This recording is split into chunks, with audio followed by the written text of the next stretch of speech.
Yeah. Awesome. Welcome everybody. For those that don't know, Justin and I are your hosts of this thing called Copy Club. We are a community and coached course for people learning AI. We are also 4 months into this year's project, and we have learned a lot. We've been teaching people a bunch of different things. We've really focused on writing and processes early on, and throughout that, we've kind of just recognized some really useful things that have felt like they were kind of in the front end of what people were learning, and it's gotten people excited. So we've done a show and tell series. This is our third series. This is the one we're most excited about. I think today is really going to be where we talk about that second aha moment of using AI. We're not just thinking about like, oh, can you help me write a poem for my kids like nighttime homework, whatever. Now we're like starting to learn like how do you take these things, turn them into systems, workflows, and get like really amazing results that actually help us in a day-to-day life. And so that's what we're going to be talking about today. I am your color commentary host. Justin, my partner, is our amazing professor for the day. This is designed to be a conversation though. So please use the chat, ask questions, raise your hand if you need follow-up, if something isn't clear. Um, we're probably going to move a little bit quick because the focus is not going to be on teaching you the steps to do something, but more trying to like get your imagination primed for the type of things that we can now be doing that are ready today. So that's what really what we're going to be doing. We're trying to increase the capacity of our imagination. Help us feel comfortable with the steps that we would need to implement some of those imaginations, and then get excited and start building stuff. Justin, I know that Awesome. you've spent a lot on these slides. Please take it over. Yeah, so this builds, as Jason said, on our previous two sessions. If you haven't seen them or haven't watched the recordings, that's okay. Just know that what we are going to go over now is moving beyond the prompt, right? So there's lots of use cases that we've looked at, lots of tools, lots of different models that are available in the marketplace. And those are great for being able to do things in kind of a one-off manner. But now what we want to be able to show you is how can you start to take some of that and turn it into standard operating processes, standard operating procedures. So that's really where a lot of magic starts to happen from a productivity standpoint. We're going to cover custom GPTs. This is particularly apropos. I would say we actually increased the amount of content that we're going to cover on that because of the recent announcement from OpenAI on Monday that Which we now go into. GPT-4 is now available as part of their free model, and custom GPTs are available now as part of the free model. So before you had to have a ChatGPT Plus account, but now they're just readily available.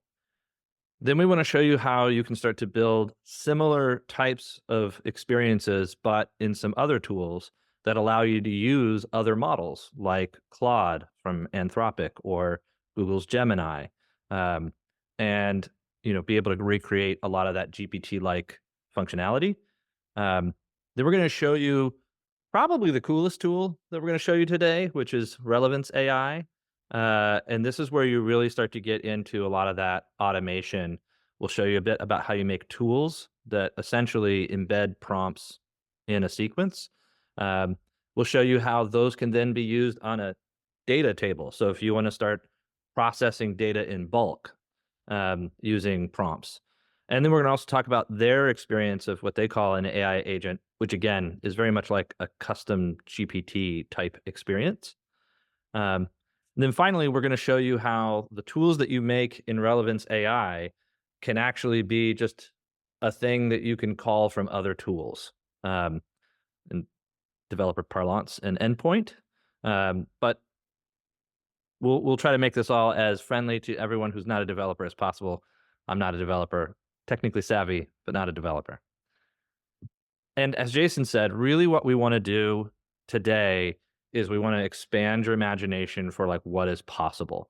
A lot of the tools that you see and the processes that we go through might start making you feel like, oh, I'm behind, or oh my gosh, this is hard, or this looks complicated, or that seems like a lot of time.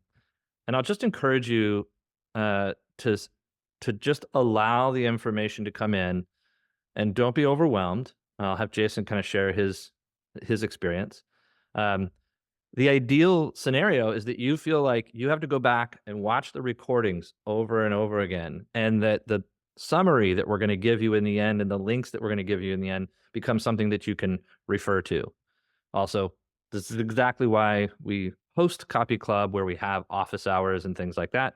So if you really want some extra help, we'll talk at the end about the opportunity to be able to be a part of that community. Yeah. Jason, can you share your experience of the first time you saw Relevance AI? Yeah, Justin had spent a weekend geeking out on this tool and came in Monday all hot and lathery and was like, "Ah, you gotta see this what I made." And I mean, we've been interneting for 20 years, at this point.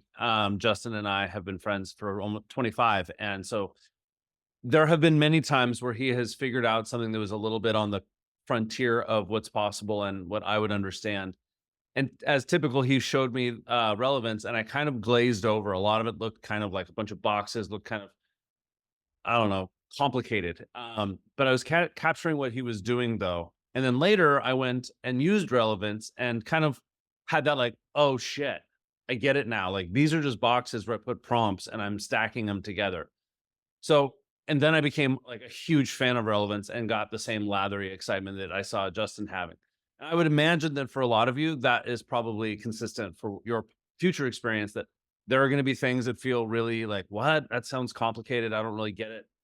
But once you've had that exposure, once you have a need for that product, you'll go back and feel really comfortable like, oh yeah, this makes a lot of sense. I'm pretty excited. So give yourself permission to just let it wash over you and know that it'll be there when you're needed.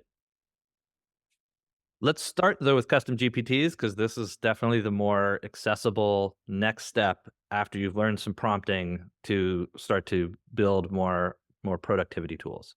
So the first one I'm going to share is the 5 whys, and the reason I want to share this one, um, and I also include in here my link to how I made it, is because many people have heard of the 5 whys. It's essentially a way of trying to determine the root cause by asking the question why over and over, 5 times. But the thing is that's actually pretty easy to screw up that methodology because it sounds so easy. Um, in fact, I found some really great resources on Wikipedia where it broke down like what some of the common um, issues are. I thought I had that link handy, but not.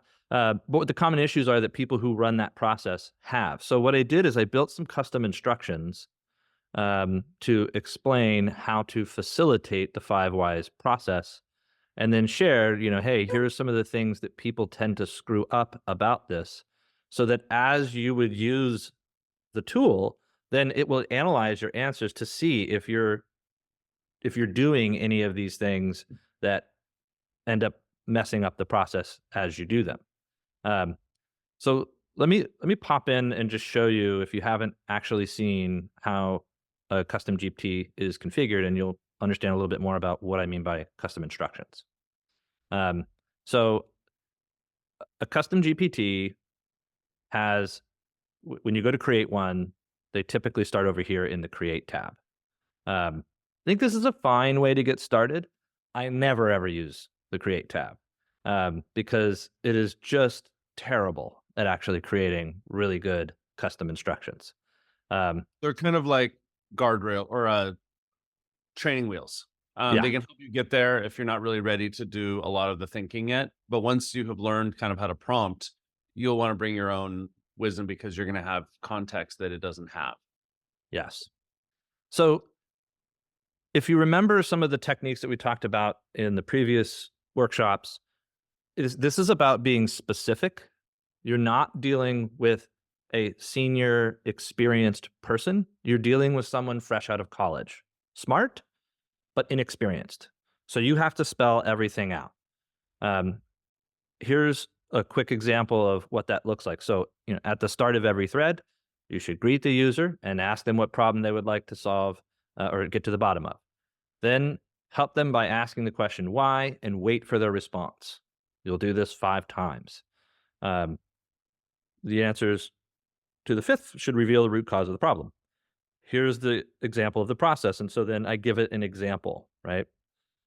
And then I explain why this works. So in this example, the fifth why suggests a broken process or alterable behavior, which is indicative of reaching the root cause. Then I give it some instructions about there are some important things to know about this process. It's been criticized as a poor tool. The criticism comes from it being too basic. And here are the reasons that people criticize it: a tendency for investigators to stop at symptoms rather than going on to lower level root causes, or inability to go beyond the investigator's current knowledge. Results are not repeatable, like lots of these different issues, right? So we ask it to do more than simply ask why 5 times. You need to analyze the user's answer each time and to avoid them from using assumptions and logic traps, etc.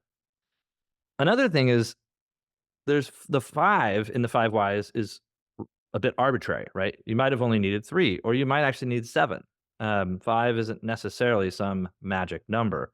So I also give it instructions in here, which I'll send this link. We won't over focus on it right now, but I explain basically make sure that they actually get to a root cause. If they get there before 5 whys, stop asking. If they haven't gotten there, keep asking. So the reason I share this is because this is the type of thing that makes it possible for you to now give this to somebody as a methodology, the 5 whys, and they don't have to be an expert facilitator.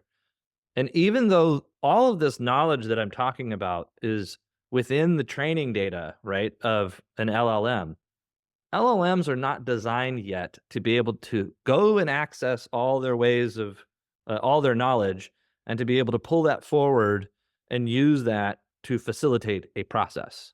You have to bring that thinking with your custom instructions. And as you mentioned earlier, you can't make assumptions on their ability to draw conclusions.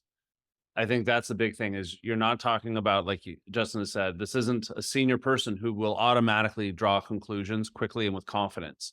This is like a junior level intern who is going to question and not have any confidence in anything they do. And that's your expertise. That's what you bring. And when you create these instructions, it's being that hypercritical and explicit and really thinking through the assumptions that makes someone skilled at creating these kind of GPTs.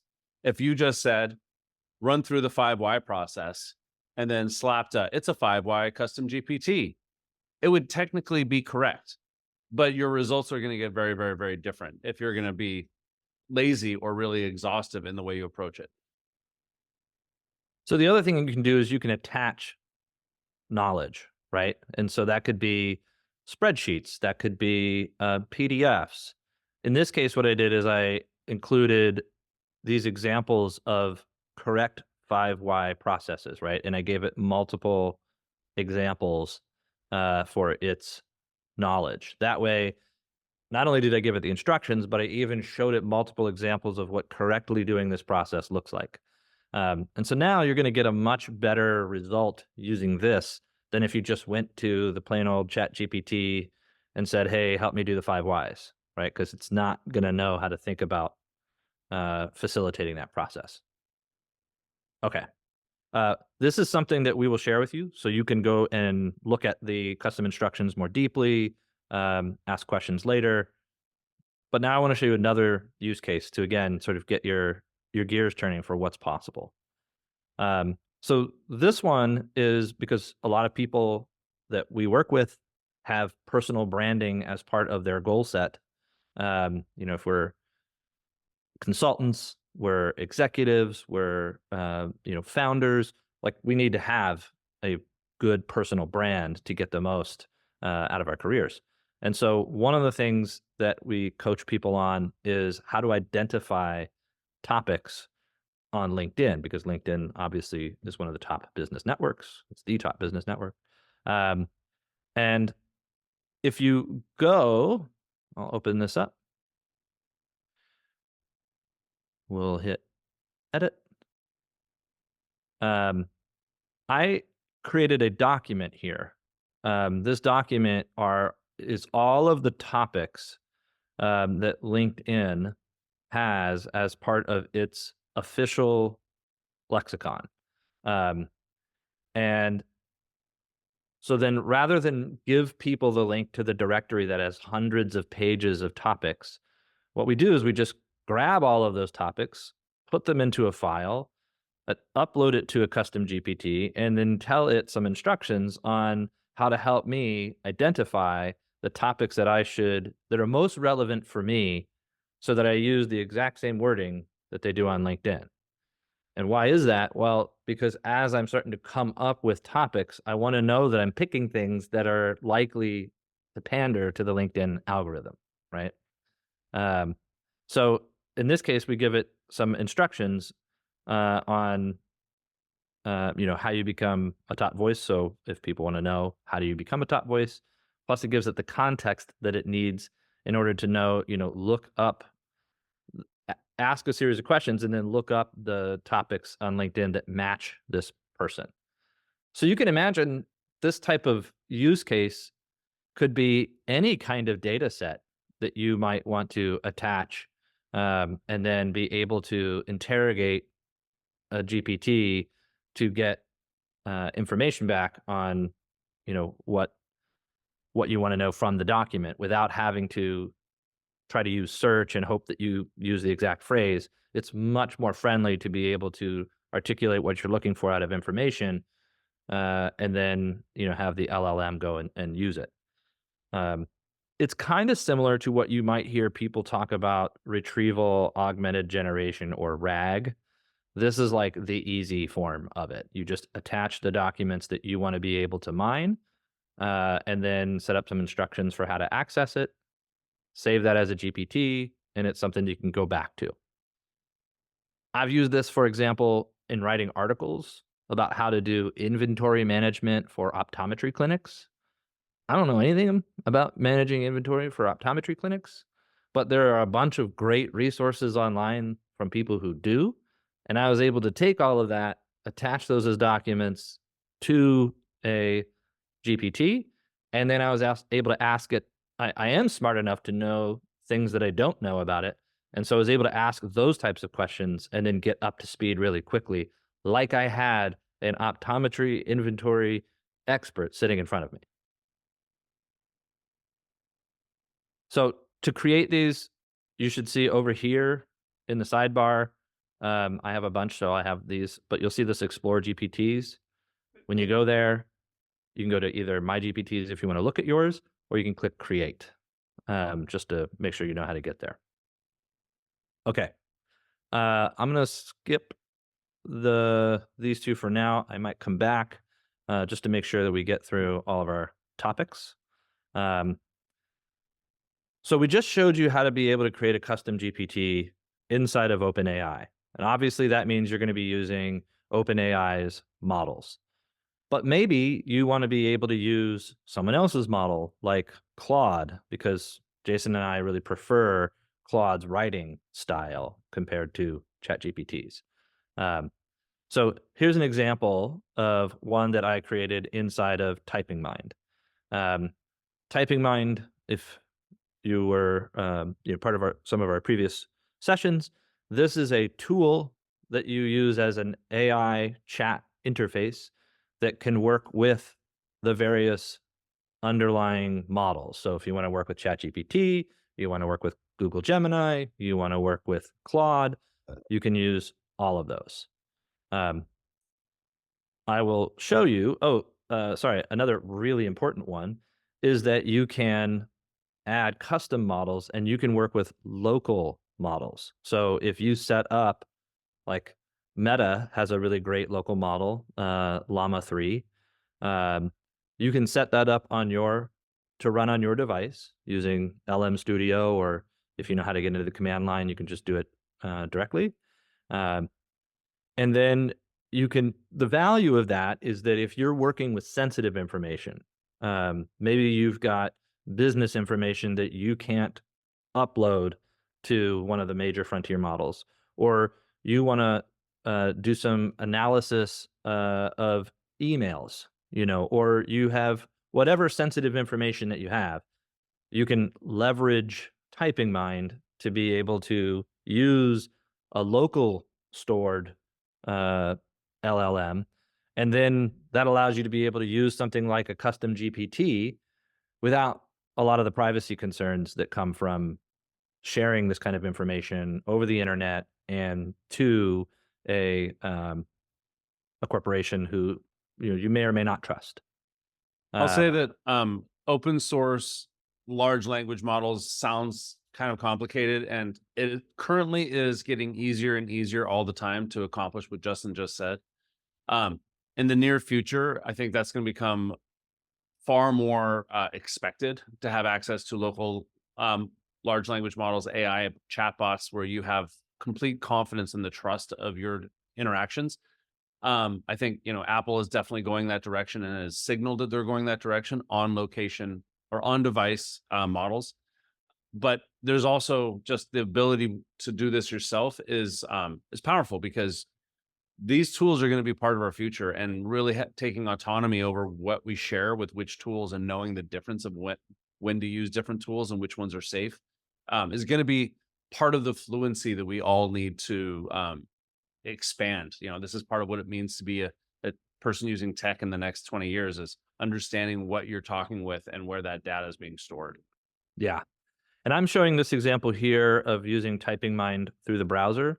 TypingMind also has an app that you can use, and you don't have to be connected to the internet, right? So you do not store your data with TypingMind. This is actually stored locally. So we're not sending this information to TypingMind. Um, okay. So I want to show you how I set this up. Um, so it's very similar to the concept of a custom GPT, where you've got a profile image, you have a name and description of it, and then you have system instructions. Um, in this case, what I did is, if you recall again from one of the previous workshops, we talked about how when people try to get AI to write like them or to sound like their voice, um, a common mistake is that you'll just take a bunch of writing samples of yours, give it to the LLM, and then say, write like me, which basically was like, you didn't explain at all how to do that. And you're just assuming that this brilliant AI knows how to do it, and it doesn't. Um, but Not what yet. there is a branch of linguistics called stylistics, and there is a whole studies, field of study for how you actually describe how to write in a specific style.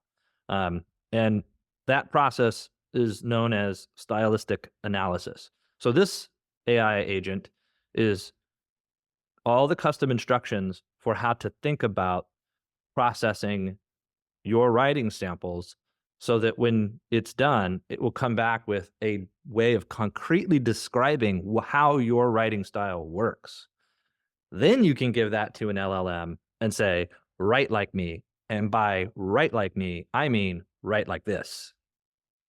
Um, so to do this, wanted to be able to process large amounts of my writing samples, stuff that would be beyond the amount that you could do in a custom GPT, right? Because the length gets too long. But when I'm using the models through the API, they have much bigger amounts of information that they can process. So it's better for me to set this up as an AI agent where I give it the instructions on the different phases of looking at this. And it's a very complex process that it runs through.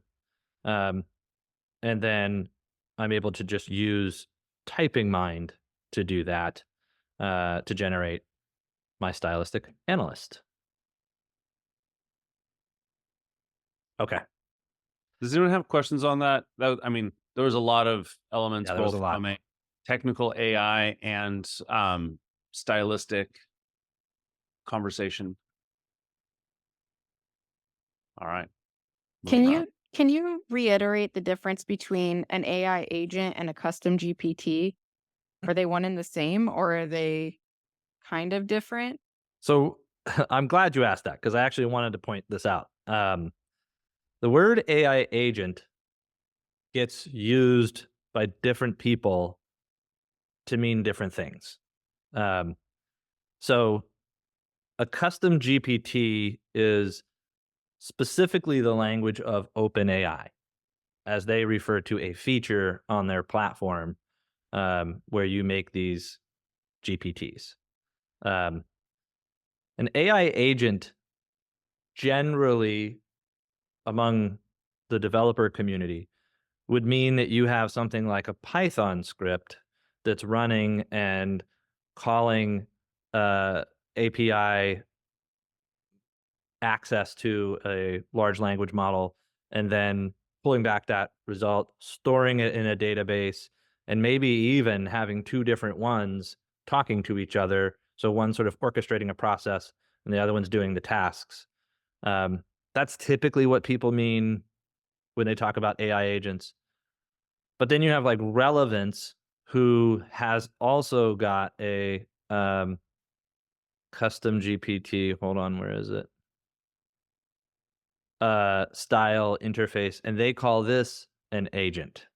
So unfortunately, we're in this time when everybody's using lots of different, using the same words to mean lots of different things. Copy that. Thanks. Yeah, good question.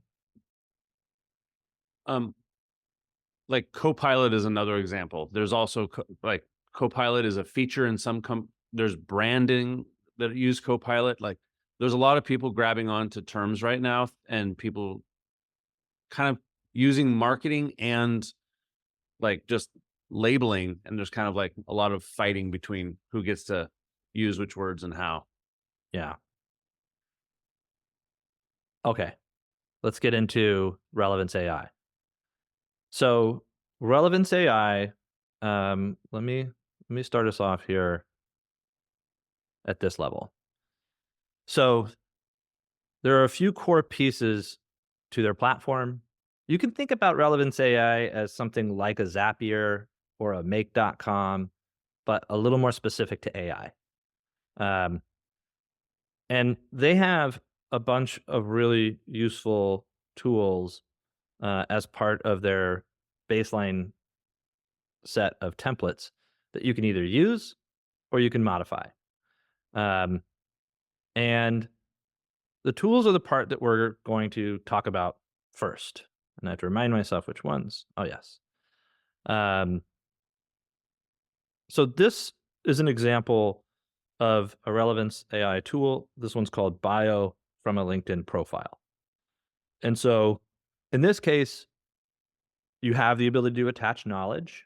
Then you'll have some inputs, and the inputs make more sense when you look at the tool like this. I was in the build view. This is the use view. So the inputs are the things that you need to know in order to be able to run this tool. And since this is, I want to make a bio from someone's LinkedIn profile, I need their profile, and I like to ask for their name because sometimes trying to extract their name from their profile, people put like funky stuff in their name, emojis and stuff. So I just try to make it simple.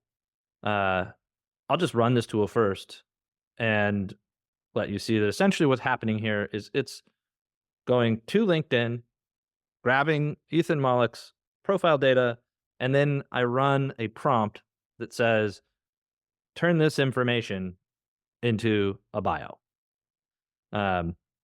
Which, by the way, if you ever find yourself asking someone for their bio and they're really busy and they don't get back to you, happens to me a lot.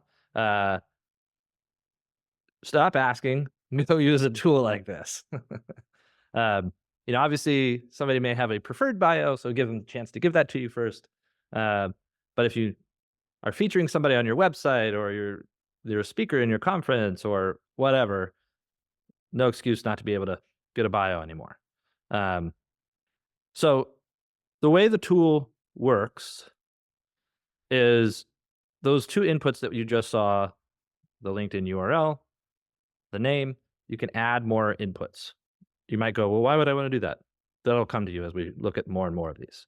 Then the first tool that it uses is a tool here where it says, let's take this URL that we just got And now we're going to get this user's profile. You can also get a company profile if you put a company profile link in. You can also get the user's posts. You can imagine that's incredibly useful, and I'll show you some more examples of that. One of the things that makes this particularly interesting is Relevance has a custom integration with LinkedIn that might not even be appropriate to LinkedIn's terms of service, because it seems to be scraping LinkedIn because you can't actually get all of this data without being logged in. So typical web scrapers can't harvest data from LinkedIn as effectively as Relevance is able to. So in this particular situation, LinkedIn is an extra feature for Relevance because you can do things you can't otherwise, specifically getting the user's profile posts or a business profile. So just calling attention to that this is why we're using Relevance right here instead of other things, because Relevance has that LinkedIn connection. They do have a section on their site talking about scraping LinkedIn ethically and legally and how they do it. So we're going to trust that that's ethical and legal. The next thing that happens here, this is not necessary, but it is a nice improvement, which is that they basically say, all right, let's take a look at this data, and then I only want to keep the about information and the experiences information. The reason they do that is because then when they submit this to an LLM, it's reduced the amount of data they're sending. So AKA it's cheaper to run it, but it's not a requirement. And this stuff is really cheap to do right now. But basically it's like, okay, here is the about and the experiences from this person. And then it's just simply asking for, give me a summary, give me a bio. It's not a lot of great information here. You can improve the way that you would get the bio, right? You can be more specific. But for the purposes of just demonstrating how this is where you start to take the knowledge that you get from AI prompting and start to really up-level this into standard operating procedures and workflows. Okay. I want to show you another, which is the LinkedIn comment opportunity finder. And so in this case, what I'm doing is now I'm going to go and instead of grabbing their profile, I'm grabbing their posts. And then this time I made this one and I actually have a more specific prompt. And so I've let it know, hey, I've shared a list of LinkedIn posts from someone in my network that I'm interested in engaging with. My goal is to say something that will either build rapport with this person or is highly likely to get a reply or both. By the way, part of what I'm showing you, I just want to be clear, we don't believe in things like comment bots. Where there's tons of services out there that will automate going around and dropping comments on your behalf. There's two reasons why probably three, why we don't do that. Number one, I don't want to have some bot out there representing me, dropping comments on other people's posts, especially since most of the time what they say is something so high level and vague. Why didn't you just hit the like button? Great post. Okay, thanks. It's not very meaningful, right? What I want to make sure that when I'm commenting on somebody, if I ever met them in real life or if I do know them in real life, that there's not like this, oh, I didn't realize I said that on your post. I want to know that I knew. Also, I want to make sure that I do get an actual reply, because that's the reason I'm leaving a meaningful comment. Because if they reply, like Ethan Malik here, in our example, he's got a much bigger following. If he replies to me, then that reply shows up in the feeds of all of his followers. Not all. It's sort of a progressive thing if it's a really good comment. So I want these to be really good. Plus, I'm actually looking to form relationships with people. So what I want is just to reduce the amount of time I have to spend scrolling and hoping for serendipity in the feed, right? And I want to reduce my cognitive load for what might I say that's meaningful.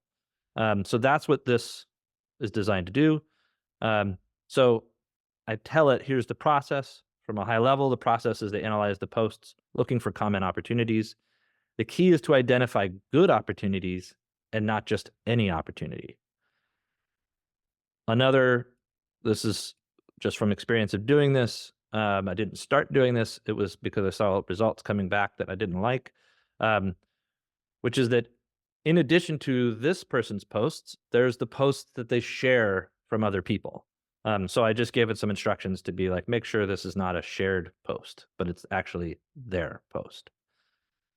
And then I give it specifics, right? I don't just say good comment opportunity and then hopefully the LLM knows how to interpret that, right? I want to make sure it understands what I mean by good comment opportunities, like a professional achievement they accomplished or a promotion they received, an article or study. It can't just be a link, it has to be one that leads to an article or study. It's a meaningful business update, such as raising capital for their company, launching a product, or achieving a revenue growth target, or hiring, or expanding into new markets. Like, I'm giving it specifics of things that I want to make sure I comment on. I'm If they gonna have a Go ahead. I'm gonna jump in and say also, I've watched Justin and seen his prompting for over a year now, and oftentimes you're like, oh man, that's really clever. And it can kind of be stressful, like, man, it's gonna be a lot of work just to come up with these prompts. And something I've learned from Justin is he'll be like, he'll go ask the prompt, what, or an LLM, what makes a good opportunity for comments?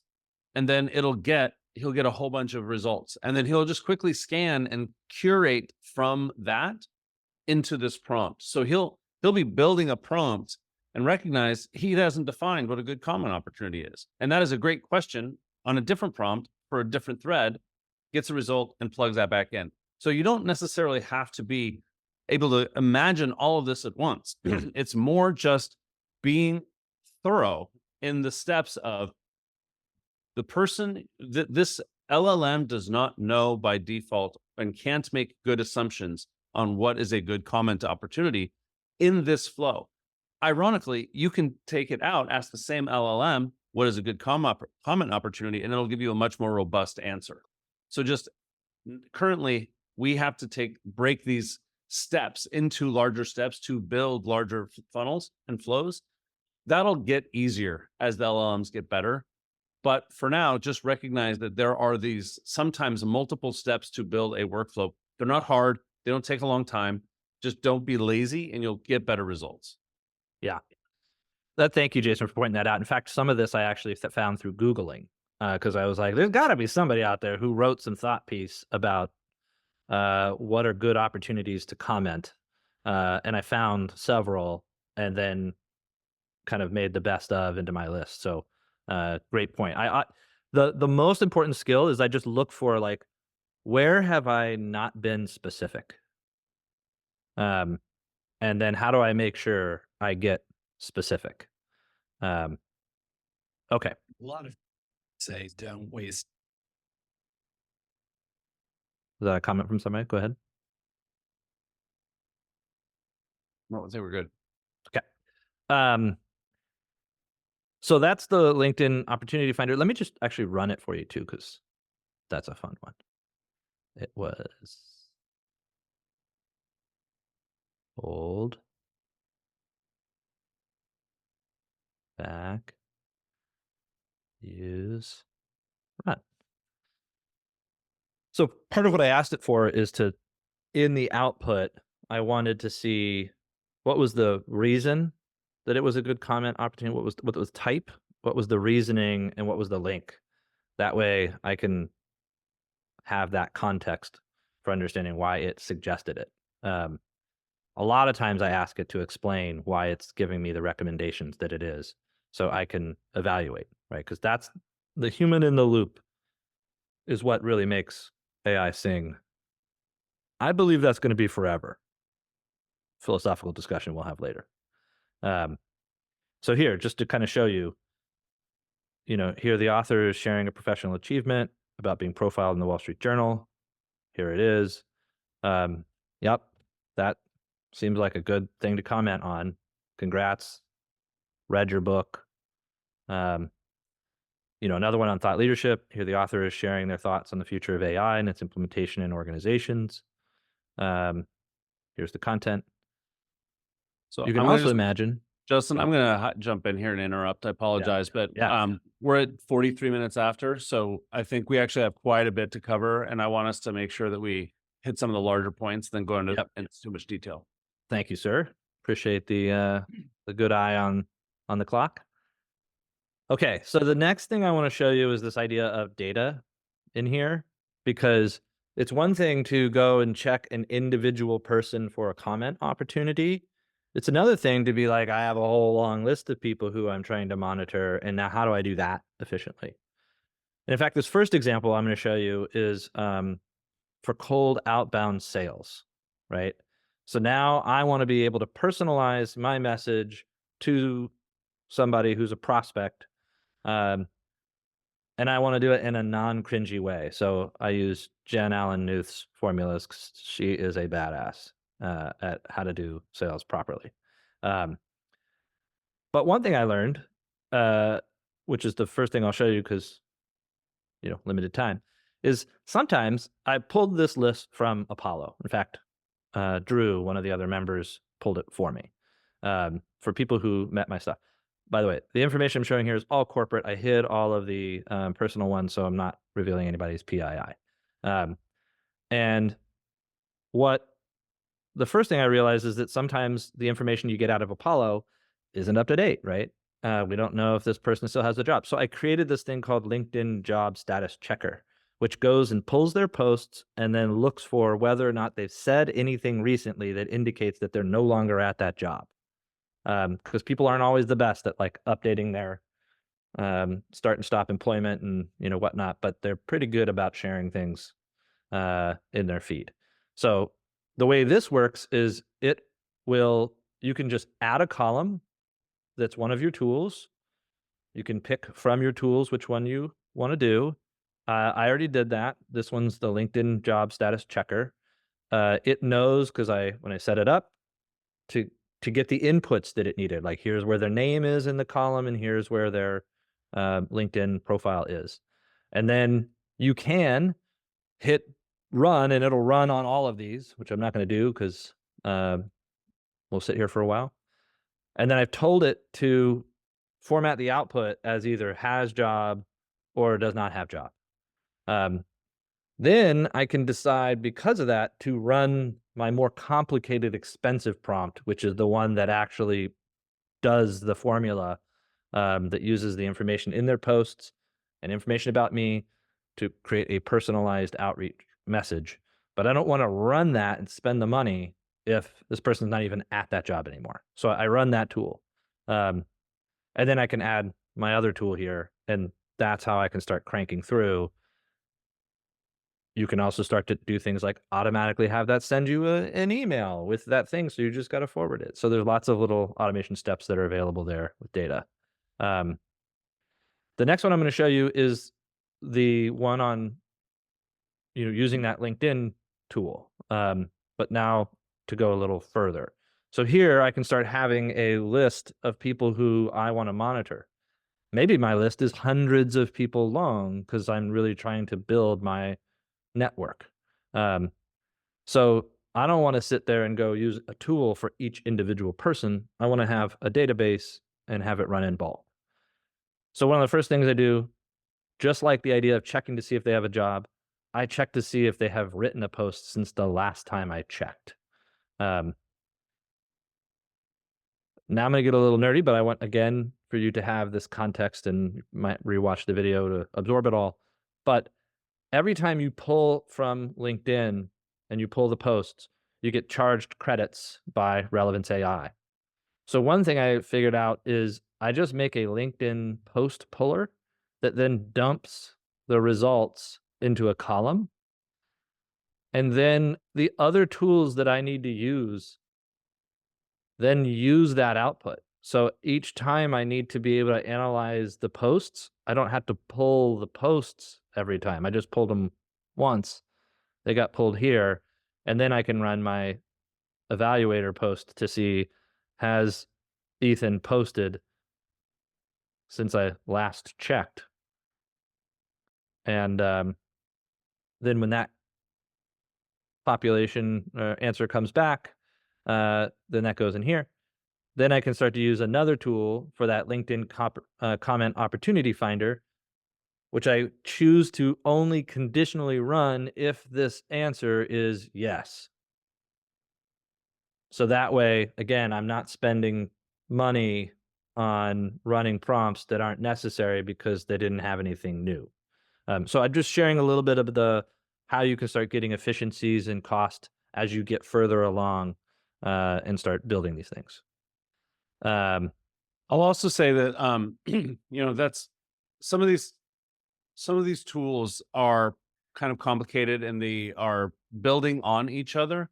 And one of the things that's cool about CopyClub is we have been building a lot of these communally and then sharing chunks like, oh, that's a really good idea. I'm going to use that chunk here in my flow. Or, oh, I like how you use that. I'm going to add that element or that step to this flow so that you're not like these are kind of discrete little modules that you kind of can play with. And as you begin to build these tools and share them with other people, it's a lot more like building Legos. You have to kind of refine the Legos at first, get them to be how you want, and then it's just snapping them together to do some really cool, interesting automations that are much larger. That suddenly take one simple step that would take 2 minutes into like, oh, I just did 14 steps. It would have taken an hour, and I only had to get involved in 2 spots. So I'm going to show one more example, and then that is, I want you to see, where is it? Here we go. So you inside of somebody has needs to mute. Henrik, I think that's you. Would you mind muting? Go ahead, Justin. So in this example here, so this is using another similar thing to a custom GPT, right? Where we've got custom instructions for how to operate. But now what I'm doing is I have a bunch of tools that I've made as part of a writing process. So for sentences, outline creator, perspective elaboration, copywriting formula picker, etc. And I have built these all as individual tools. And then I've given this, call it custom GPT, the instructions for how to know when to pull these tools so that it could actually guide me through a writing process where I am a human in the loop throughout the whole thing. There's another example, if we had more time, I was going to show you where Jason's got one that sort of does it automatically to get to a first draft, which can also be useful. But in this one, each step, it knows to pull the tools that I need. So, as I start to build my perspective, it'll help me with things like copywriting formula, and then it'll move on to the next.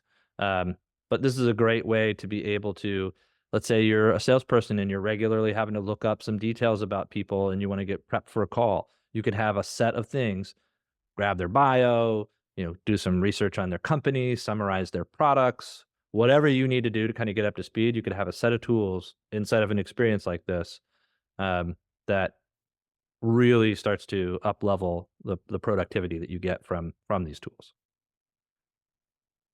Okay. Let's just talk really quick about if this information looks like things that you want to be able to learn from, because I got to tell you, even as I dive into all of this, I'm really happy that there are other people in the CopyClub who also are doing this. Some of them are developers that know more about things technically than I. Some have also just been working on other types of approaches that I get to learn from. And it's a great way to be able to have an alliance of other people who are learning and keeping up with the tools and the pace of change. And so we have Cohort 3 coming up. This is going to provide a nice baseline of AI fluency as you go through a 4-week coached course. There's several folks on this call right now who have gone through that in Cohort 2, and they're here on these free workshops because we just keep having to crank out more and more new stuff to keep up with the pace of change. This one's going to be focused on personal branding and publishing. So it's some of the writing stuff that we've been teaching. Plus, we're going to get into some customer acquisition and networking, uh, leveraging it for communication and writing, how you leverage it for generating the various documents and deliverables that you need to do as part of your day-to-day job, and then more of that automation and systems creation that you just saw us go through on Relevance AI. So this is stuff that when you go through the coach course, it should help you rethink some of your workflows. You'll get the ways that we learn is that we do a 1-hour tutorial once a week for 4 weeks. We get office hours right after that. So as you go to apply, you get a chance to ask questions, hear what other members are asking and learn from that. We also do once a week study halls. So as we give you assignments out of these weekly tutorials, then you have the opportunity to be able to work on them at the same time as some of your other peers. It's just a good forcing function to create space for doing that work. Plus, we're available in the Discord community as a back channel. So if you need help as you're working on it, we're there. We also, once you're done with the courses, go ahead, Jason. I'll talk a little bit about quests, which are something that you can start on during the coach course or after, depending on your own comfort. But they're member-led kind of communal building sessions. Right now, we're doing one on some LinkedIn automation and some email automation. And so for each of those quests, there's a weekly meeting. People come when they can skip it. It's not a big deal, but we're just keeping track of the goal of a larger project and everyone contributing with their unique strengths. One of our members, Todd, is really comfortable programming. So he's setting up an Azure instance for us. So we have, I think it's called an ETL. We do those things. And he's like, oh, I got it. And some of us are really good at, seeing the whole workflow, and some of us are really good at specific prompting. And so we're all kind of contributing in these things called quests. And then some of the things that you're showing have come out of these quests. So it's not just about like learning it all and hoping you can figure out what to do, but like the community really has let's do this together, share what we're learning, and keep us all accountable to being more productive with these tools. And I think quests are the most exciting part of this whole thing. And we've definitely heard from many of our members that like the level setting is awesome, but the quests are really where it's been impactful in their business and their day to day. Yeah, because essentially that's where you're going to apply the lessons, and you're going to figure out how to adapt some of these workflows to your specific use cases, and being able to do that at the same time as other people who are also doing that is just super helpful. Just to kind of explain some of the experience that we've had from a lot of our members, a lot of members have shared their experience. They get excited, and then they start getting overwhelmed, which is why we have that image of the I'm behind jar, because we hear people, oh, I feel I'm behind. And every time they say that, Jason and I have to put money in the I'm behind jar. And our goal is to make sure that that doesn't become a blocker for you getting to your transformation and getting to your fluency. We make ourselves available even for one-on-ones if people are feeling particularly stuck. So here to make sure that you not only learn this, but you get a chance to apply it. And so we'll be kicking those off next week. This is going to start off as 0 week is what we call it. And so mostly what we'll be doing is figuring out people's availability, and then we'll have a meet and greet with various members, and then we'll kick it off in earnest the following week. It starts at $325 for the coach course, and it's $50 a month or $500 for a year for the community after that. And let me just pause and let everyone ask questions.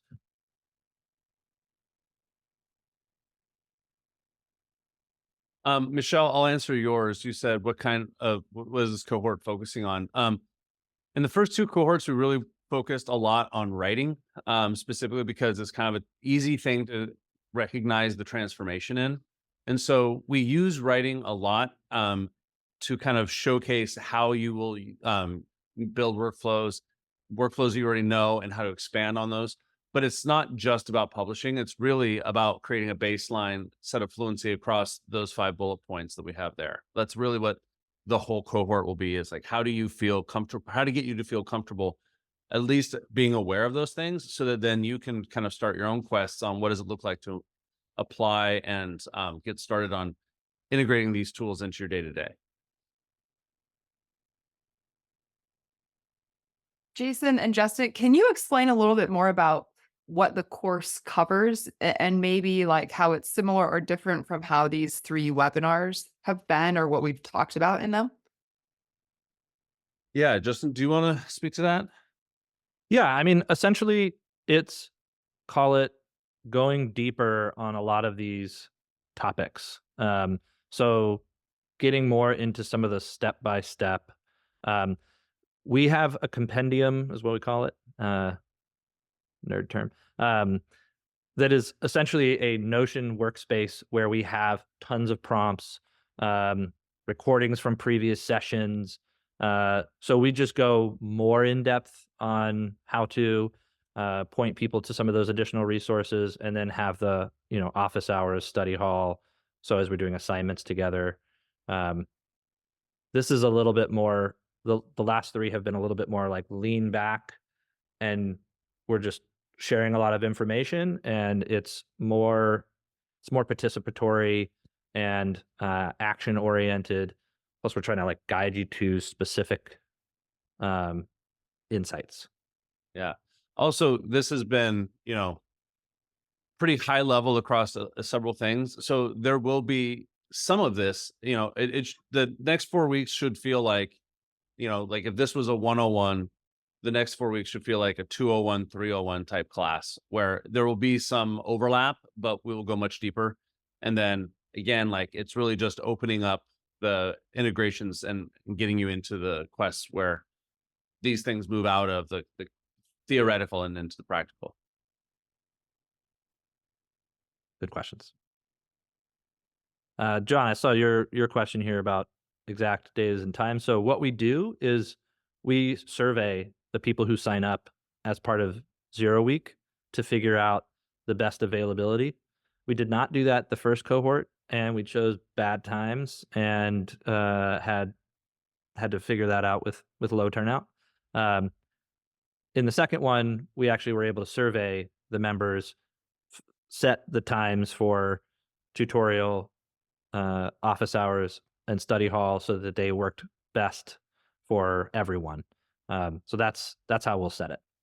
And next week, as Justin said, is 0 week. It's a 4 week course. So next week is kind of like onboarding, getting your Notion, getting in Discord, making sure that, hey, if there's specific things that you really need to have happen, we have those included. Um, there's often a meet and greet on Friday where you can meet some of the other people from previous cohorts and kind of learn about some of the quests, so that there's kind of, by the time it starts, I guess 2 Mondays from now, that first tutorial, we're all ready to go.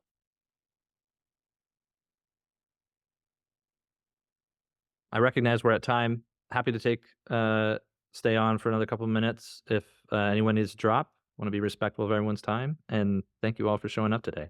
Yeah.